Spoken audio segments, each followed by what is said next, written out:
Hello, everyone. Welcome to the show. This is East Tennessee Music Scene on the Rise. I'm here with Chad Grennor. What's up? He's one of the most amazing musicians I've known here in the Knoxville area. Well, thanks, man. I met him a few years ago. I don't know if you can remember the actual time we met. Just a random me showing up here, watching a local bands play. Yeah. Just happened to see you guys, you and Ashley. Yeah. And walked up to you and kind of introduced myself and said, I'm just wanting to know about you and your music. You probably won't remember that. Yeah, I don't remember the specific day, but I couldn't tell you the specific day, but you guys had a show here, and I don't even remember who you were playing with, but I was impressed by your performance and by your demeanor, and you guys are so personable. And, well, thanks. Yeah, we'd like to meet everybody. Yes. Well, that's part of being a musician, right? You want to meet people. It, right? You got to make somebody feel good. That's right. And I've always enjoyed you guys' music in Annandale. Thanks. And you've also got a few other projects that you are a part of. Yeah, for sure. I'm all over the place, man. So I'm in Annandale, and then I got my own stuff that I write. I'm working on whatever.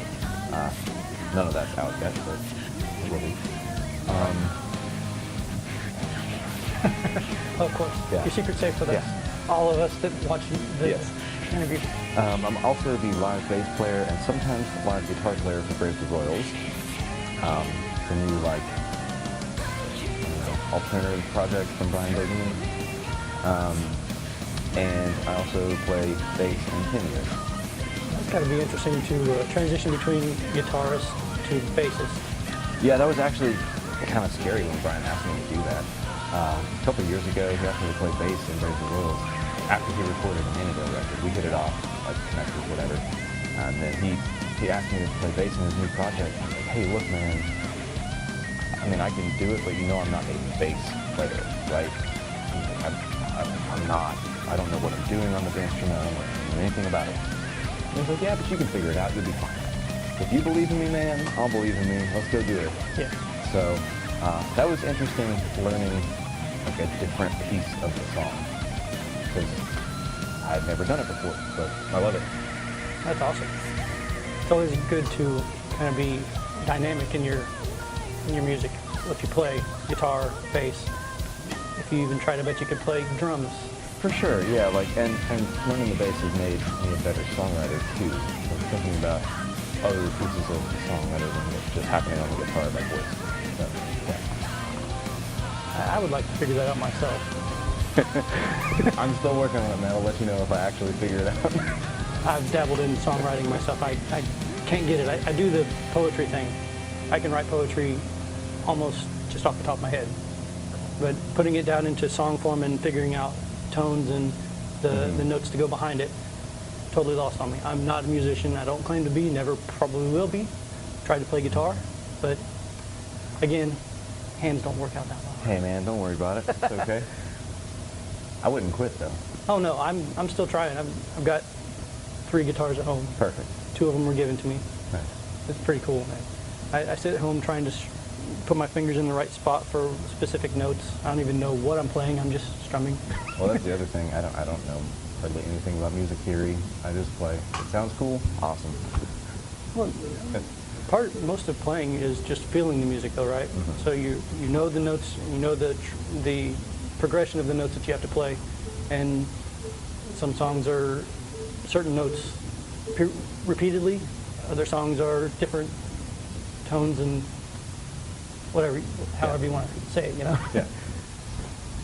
So let's talk a little bit about how you started in music. What started you off, and how old were you when you started music? Good question.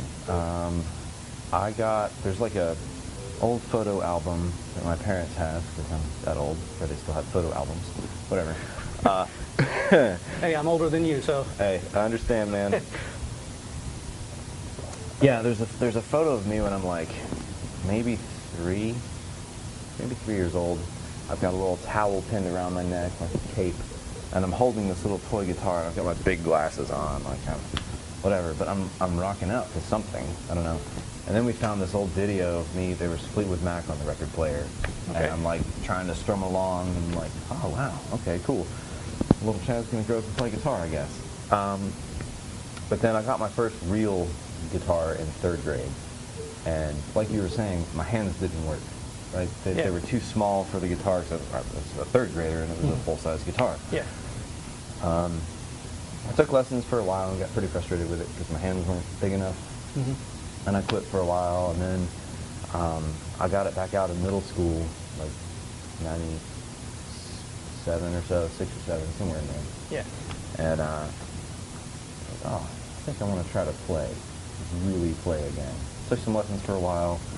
I should have kept going with the lessons, but that's fine. Started writing my own stuff, and I put a little band together. Had a band starting in 1998.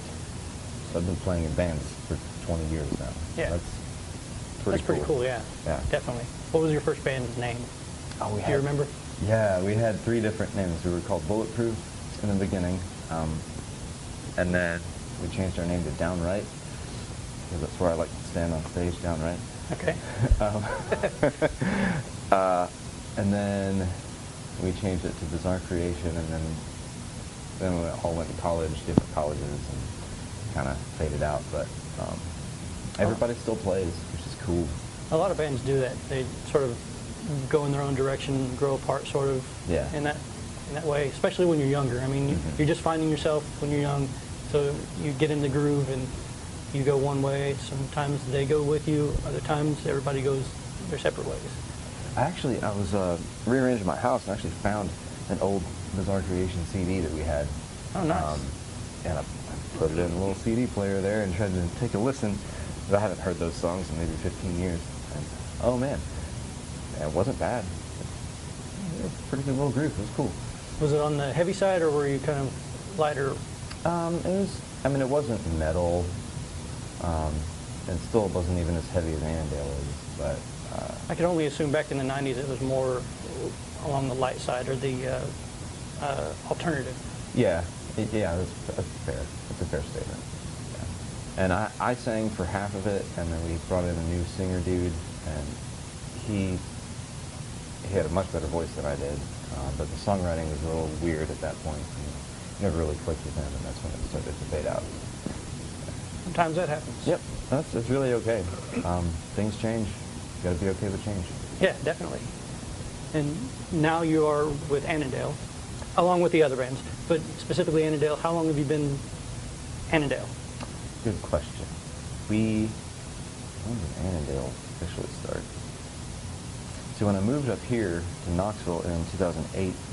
Now, you're originally from the Georgia area, Yeah, somewhere in Georgia, right? Just outside Atlanta. Okay. Moved up here in 2008, and Ashley and I had a little acoustic project called Disarmed, and we wanted to rebrand that, and make it a full band situation. So we did that for a couple years. Actually, Alan, who's the bassist in Annandale, was our bassist in Disarmed. Okay. Bassist in Disarmed also. So I like playing music with him. Oh, yeah. We tried Disarmed for a while, weren't getting the response we wanted, so we were going to hang it up, and got a chance to record some new music with Clint Lowry and Morgan Rose from Seven Dust. Oh, nice. And man, I think it was 2012. I don't remember the year, but yeah, got the chance to go up to Jersey and record a record with them, and all brand new music, nothing that we'd done before, and we were going to call it Annandale because of a place where we grew up.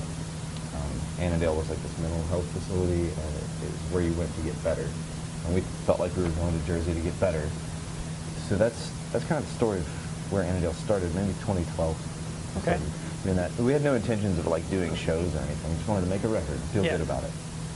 And then with the press release and everything, we got some good feedback, and people started asking us, when are you going to play some shows, man? And we don't actually have a band together, man. So we had to find everybody, and then actually brought in the guys from Luminoth to do a few shows. Okay. And then I ended up being in their band for a little bit, touring. And, yeah, it's weird. It's a weird journey. It has been quite a long journey for you. Yes. through different aspects of the music industry. Sorry for being long-winded here, but No, that's no problem. that chance to go on the road with Luminoth, we opened for 10 years. We did a 6-week run with 10 years, and that's what really clicked in my head. When it really clicked in my head, like, this is what I need to be doing with my life. I need to be on the road. I need to be the best part of somebody's day every single day. How can I do that? You know? Yeah. How do I get there? And from that moment, I was like, I guess that was 2015. I was like, yes, we really need to focus on getting Annandale on the road. And just put all my energy into that. And then Brave Royals happened, and then now I'm playing bass in 10 years. I'm like, I'm doing what I want to be doing. I'm out there on the road. Definitely. Making people's day better. That's always a good thing. Yeah. It makes my day better whenever I hear music. Yeah. Your guys' music has just affected me in a good way. Awesome. Thanks. And along with you being part of a couple of my charity shows that I put on yearly, the hydrocephalus shows. Yeah, and those are fun. There's always such a positive energy at those shows. Thanks for doing that. Well, thank you for being a part of it for the couple of years that you were, and hopefully we'll get you guys back in there again. Dude, I want to be in it again. If I'm you in are town, so busy. I'll be here. You are so busy lately. I understand when you can't. Yeah. But it's all cool. I look forward to seeing you guys on stage again, though. I mean, it's been a long time coming. Yeah. And let's talk about your CDs. So you have a couple albums. Is it your freshman album, the one with I'm horrible with names. Okay. This Fight. My favorite song out of all of them that I've heard of yours. That's cool. That was actually the first one we recorded up there with in Jersey with Clint and Morgan. That whole record's called Moving Forward. Because we were moving forward. We were changing our direction. Let's go this way. Annandale has 3 records out, EPs, rather. Yeah. Moving Forward was the first one. The second one we did here in Knoxville with Travis Wyrick. It's called On the Inside, and we really tried to write as a whole group instead of just me and Ashley writing. Yeah. And that's why we called it that. It was like, this is what it sounds like on the inside of everybody. You know? Yeah. And I love that record too. It turned out great. Had some other guest musicians play on it. Andy Campbell played on that one. So that was cool. And then the third record we did, Brian from 10 Years produced it, and it's called Build Your Wings. Like, gotta go take your chances and give it a shot. And that one specifically is much more heavy and harder hitting than your previous two. I mean, I love the previous 2 CDs, and I have them myself. Thanks. I believe I have all 3 of them. Pretty sure I do. I know I have the first and the last, at least, maybe not the middle. But you notice the progression of where you were in the beginning and where you are now. You're just progressively getting a little bit more hard. So for your next album or EP, do you expect to go even harder, or are you going to just stick with the current format? A good question. The current format seems to be working, so we might hang out in that area. But I know that me personally, I've got some heavier stuff that I'm working on. So you might get some more hard. Well, you could throw a little bit. You could throw a little bit of that into the next EP. Yeah, there might be little snippets of like, oh, the bridge of this song is way heavy. Where'd that come from? Yeah. Yeah, just a little bit. That may happen.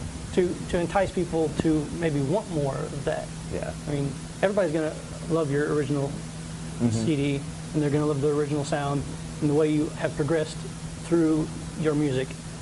And along with me, everybody else should be accepting of your growth and your. Yeah, and it's cool to watch a band grow and change, and what happens to even their members personally. Like, life changes happen, you know. Yeah. You can even see that with Seven Dust. Like when as they got older and their parents got older and their parents started dying. That's sad, but that happens to everybody, right? Yeah. Their songs got a little more personal. Yeah. And you can hear it in the lyrics. You can hear it in it's good. So hopefully the next little round of stuff that I put out will be as real as possible. Yeah. I'm sure it will be. I mean, it always does hit somewhere in somebody. Like, Yeah. for me, it just hits the soul. You're just like, you feel everything. Oh, one of the coolest things, man. I get messages all the time from people like that I've met maybe once or twice. Yeah. Like, hey, this particular song, or this particular song. But every year, this one person from North Carolina messages me, and she's like, hey, it's that date again. I'm listening to Waiting. Thank you for writing this song. It means a lot to me. It means a lot to what happened to my family. Oh, yeah. Oh man, I've changed someone's life, and they keep reminding me every year. That's cool. Yeah, when you can affect somebody's life personally, Yeah. or in any way, it should make you feel good, Yeah. and it should make you feel accomplished.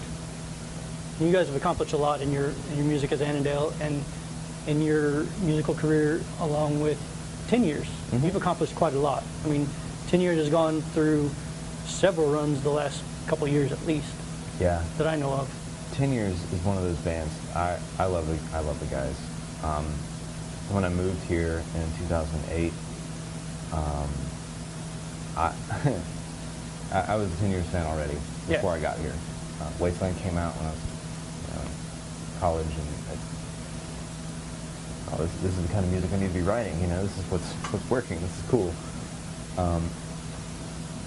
And then Division came out, their second record, and I was the guy standing in line at the CD store with the poster, like trying to get these guys to sign the thing. Yeah. Like, you sign my record thing, please, you sign it. Like, I'm not worthy. But it was really cool to meet them, and then like over the years, kind of stay in touch with them, and then follow them through their journey. Yeah. And it was a wild ride. And they eventually, cycled through a bunch of band members, people that were not doing right, or people that were toxic to their relationships, or became toxic, or whatever. Yeah. And I think Brian's back in the mix, and everybody seems really, really cool and happy. And when you're touring, you're only playing music for an hour a day. Yeah. The other 23 hours, you got to live with these people, so you got to be cool with them. In a bus. In small, a very small area. Yeah. So you've got to like each other, and I think everyone in the camp right now is on board and positive and excited to be there. Kind of have to eat, sleep, and think about nothing but music while you're doing that, and you're constantly on the road 24 hours a day. One of you is probably driving. Yeah, we take turns. So That's got to be rough. I mean, going from one show to another, hundreds of miles between. I mean, sometimes it's 700 miles, and you've got to go. You got to get there. Yeah. That's got to be really difficult. Weren't you in another project though? I saw you up here on stage with another project. How is that going along, or have you kind of backed off of that one? Was I? I was in a little country cover group thing with Robin. We were called Ginger Pale Ale. She's still singing and stuff. She's great. She's great. Yeah, played with her for a while. What else did I do? And Luminoth for a bit. Yeah. Am I forgetting something? I don't know. With Evan? Oh yeah. Hey. Hello. Brand new project. Don't forget that one. Yeah. So Evan Stone, the lighting guy for 10 years, is a brilliant piano player, right? Definitely. And he's a brilliant songwriter and a brilliant singer, and he's just an incredible dude to be around. Oh yeah. Sorry, I spaced on that, man. The coffee hasn't kicked in yet. Hunter's Creature is the name of his project, and I play guitar in that. Yes. He's back in vocals some. Is there anything coming up in the distant future that you want to talk about? Yeah, Later this year? 10 Years is actually going on Shiprock at the end of January, which is going to be great. I've been on Shiprock. I've been on Shiprock 4 times as just a fan, and then that's where I met Clement Morgan to go off and do the Annandale project, and then now I'm going to get to play on the road, which is great. Great. So. I've always wanted to go on Shiprock. I've heard a lot of people that have gone there and they just had a great time. The best vacation One ever. person I know of that has gone just about every year for the last however many years I've known her. Gosh, Oh, you're talking about Jackie? Yes, Jackie. Yes, Jackie She is actually like went with me the actually one year. biggest fan of Shiprock. She's awesome. Every time she goes, as soon as she comes back, it's Shiprock again. Yep. And you have to. You have to book the next year before you even leave that year. Well in advance. Yeah. Definitely. Well, if there's anything else that you want to talk to everybody about before we end. Cool. I don't know, man. Just I like playing music. I'm involved in a bunch of projects, and I'm always going to be. It's cool. That's definitely cool. We'll make sure we have all of your information put at the bottom of the video in the information, so hopefully everybody will search out for your projects and 10 Years projects and Hunter's Creature and Annandale and whatever else you might be involved in Yeah. in the future. Brave the Royals, all the things. Brave the Royals. Knew I was going to forget something. Me too. That's okay. How could I forget Brave the Royals? One of my favorite bands here that just came out in the last year or so. Mm-hmm. Yeah, man. And like 2019 is going to be something real for that band. It's going to be cool. Stellar, man. So hopefully we'll have you on the stage here at the Open Chord, who has graciously allowed us to do all these videos here. And we appreciate Open Chord very much for doing that. We appreciate you coming in for this interview, Chad. Yeah, man. And hopefully we'll have you back in the future. And we will see everybody next time on East Tennessee Music Scene on the Rise. Have a good day.